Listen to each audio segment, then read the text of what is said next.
Summer is singing in streets again, and summertime's travels have now begun.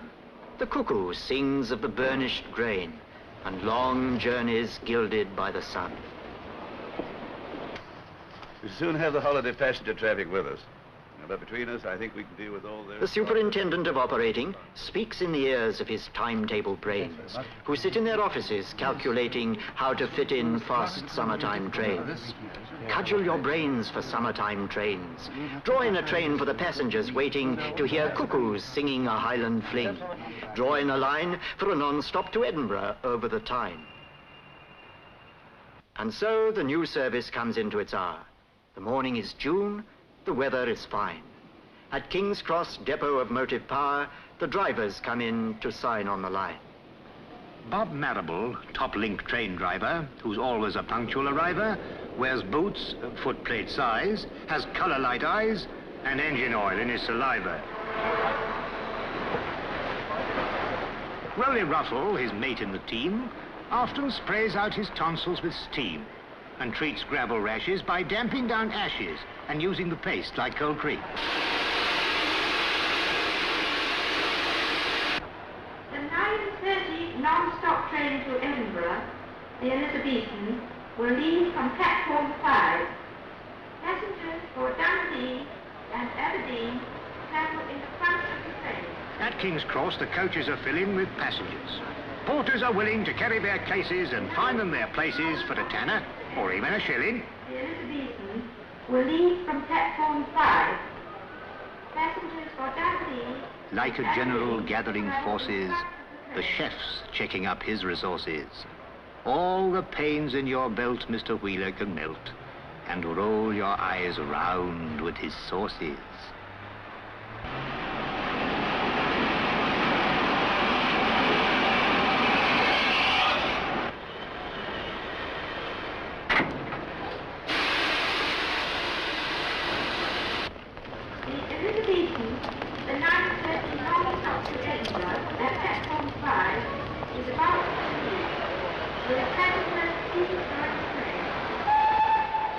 Though the guard may look calm and laconic, his obsession with time is quite chronic. But a punctual start binds the train to his heart. The relationship's purely platonic. At platform 5, the Elizabethan, a special express of the holiday season, summons its strength. And the time to depart marks an ending for some, but for many, a start.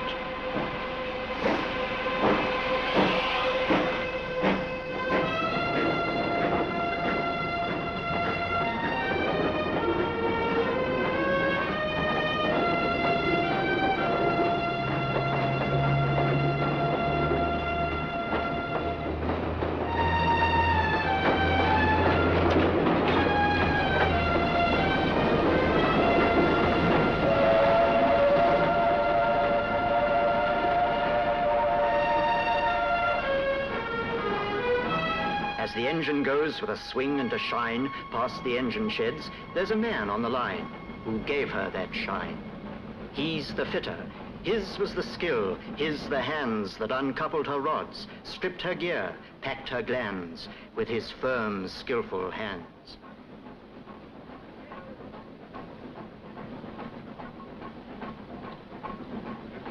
And the boy was one of that servicing crew who gave care and craft to each thread on each screw and made it fit true. They're the fitters, the men with the cunning to bring through each big end and piston, valve, spindle, and spring, all that power and swing.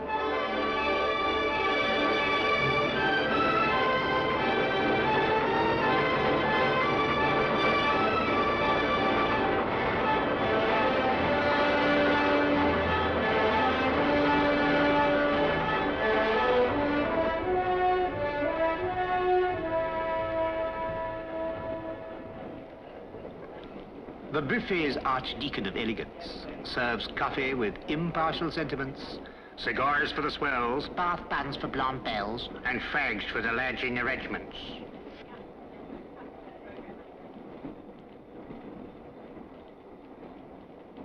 The passengers sitting at buffet tables, the Howards, the Berts, the Cynthias, the Mabels, enjoying the comfort and ease in their seats, careless of crumbs in turnips or pleats, admire the gleam on the chromium plate, the polish on tables, the unfaded state of curtains and fabrics. But rarely give thought to the long years of training, the practice that taught men in large workshops the best way to take a carriage to pieces and how to remake it better than new. The seats that are sat on had to be made to welcome all shapes. First, the material that mustn't fade or wilt under pressure was cut with a blade skillfully guided, then skillfully sewn, while windows were painted, then carefully scraped, and taps were fitted in shining chrome. Then the seats were upholstered, material bolstered. And while a man was writing a sign, and others were putting that last mirror shine on metal and paint, the seat was finished. And those who ride in its regal embrace can truthfully claim to sit in the pride and work of a king.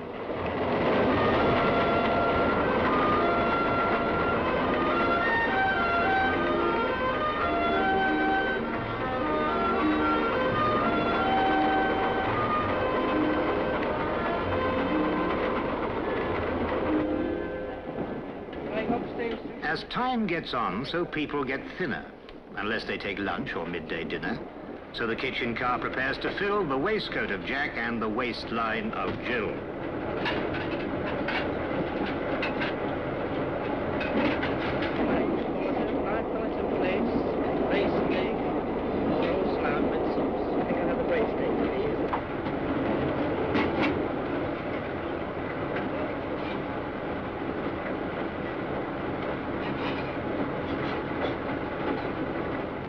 Watch them consistently filling the gaps in their faces with food without filling their laps.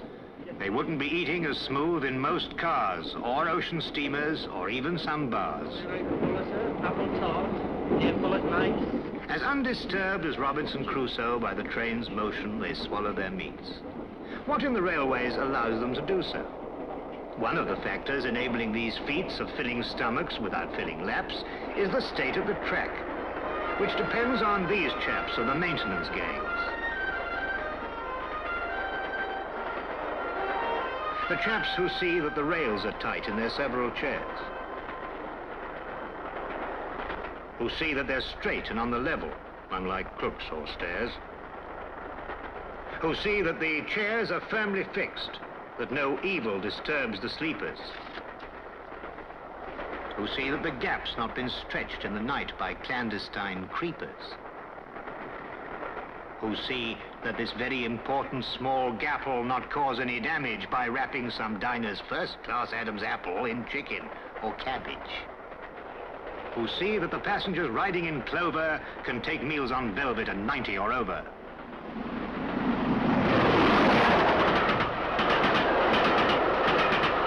while the side-slipping countryside changes to town, meadow, sweet, speedwell, charter and gown, dreamlike in boxes, unseen watchful eyes, path-setting panel, tell us no lies. Watch the trains passing, guide her with care, junction and crossing, points in a pair. With a turn of the wrist, the click of a switch, track circuit magic, vault of the witch, out of York City and on to the north, past Durham, Newcastle, over Tweed to the Forth. Now beyond York, the Scots crew prepare to relieve the strain on the English pair. No driver of trains is more proud of his Scottish descent than MacLeod. He insists every engine has pipes to each piston and buttons in its box for MacLeod. His mate, Mungo Scott's cursed with Bristol, that's as tough as a John Knox epistle. When he kissed a young lass in the dark for a lark, she asked, "Was that you or a thistle?"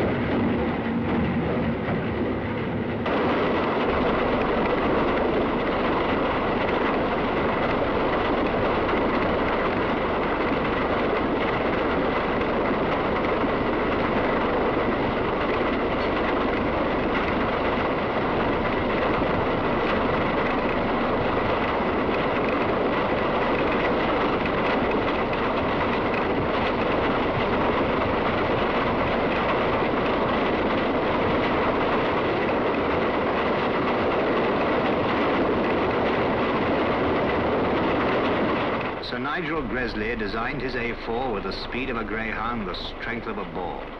But when he put fire in her stomach, he taught her to burn with a furious thirst for water.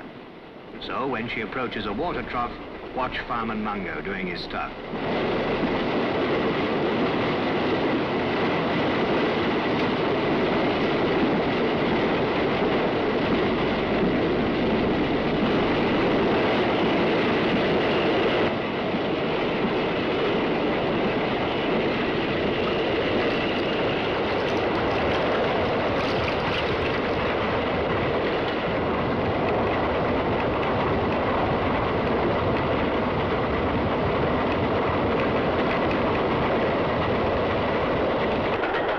Driver and fireman, relieved of the strain, rest now while the pounding refrain that beat itself into the cells of your brain murmurs along in the voice of the train.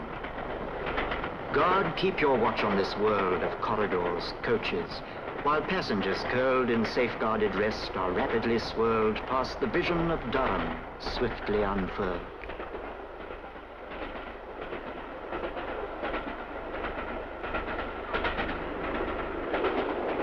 The Elizabethan goes driving onwards, while buffet attendants or restaurant stewards, performing their corridor service dance, try to anticipate passengers' wants, waltzing through coaches to serve in compartments, while signals are serving the train with clear distance.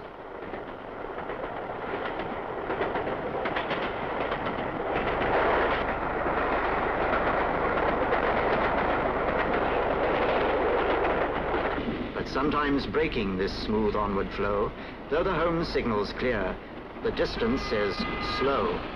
The regulator slams shut, and the cloud clamps on the brakes. The loud hiss of steam as the train seems to slow to the pace of a cloud breaks the afternoon task and disperses the dream.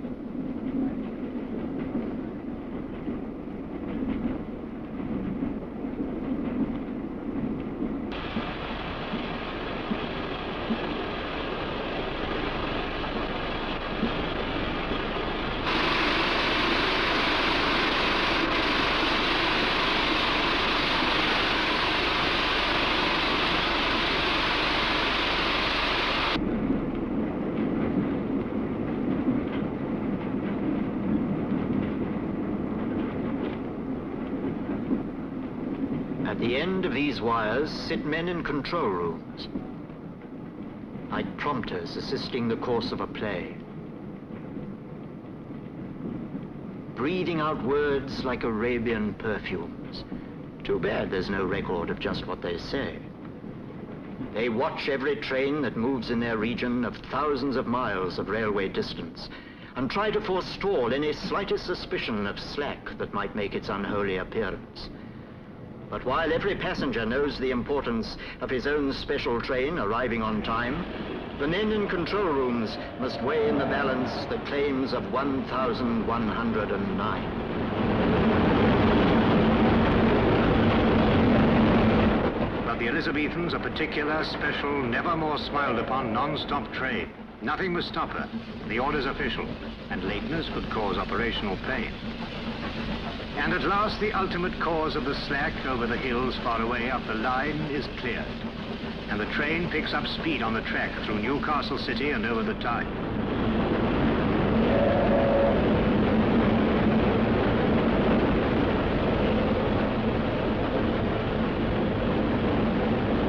But now the express has lost time. She'll be late unless driver Tony and Mungo, his mate, can make up 4 minutes and nearly a quarter on the difficult stretch running over the border. Here's Driver MacLeod, mighty old hunter, chasing each minute of time's silent thunder, riding down seconds over the straight track, chasing the seconds lost rounding the curved track, coaxing each delicate petal of power out of steam's suddenly blossoming flower.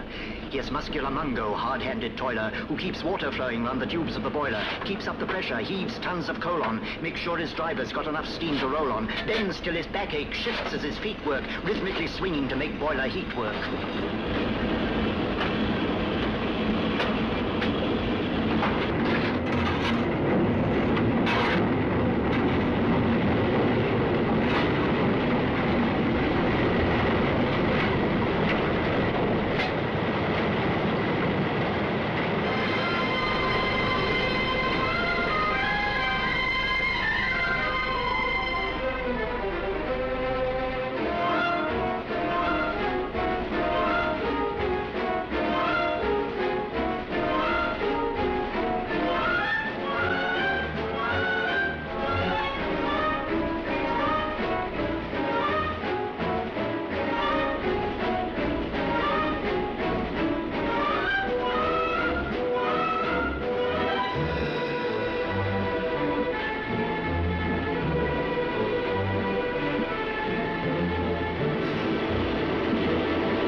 they come down from Grant's house, the peak of the climb, they're over the worst.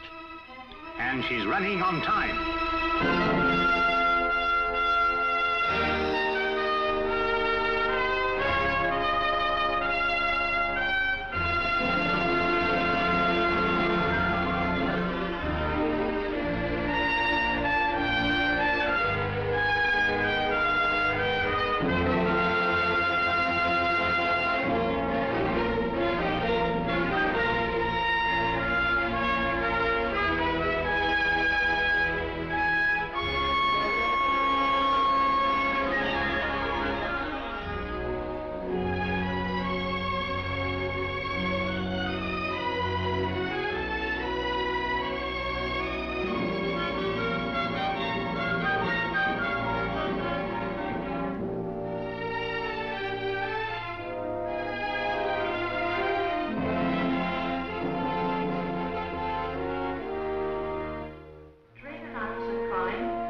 Platform 10 is the Elizabethan from London to King's Cross.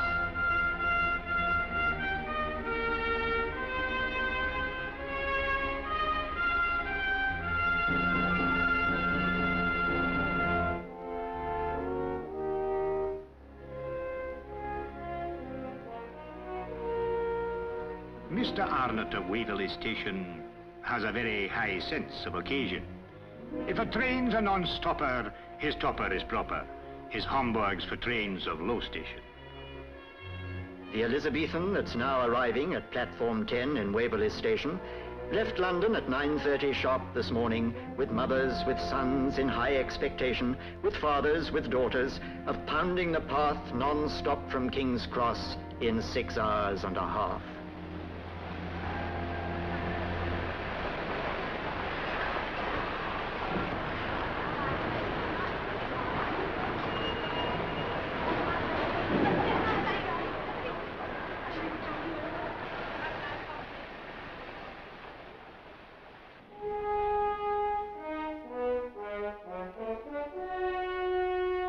Here Edinburgh stands on its rock by the Forth, singing its welcome to those who come north, where the clans and the heather have fashioned a reason to mingle their blooms in a festival season.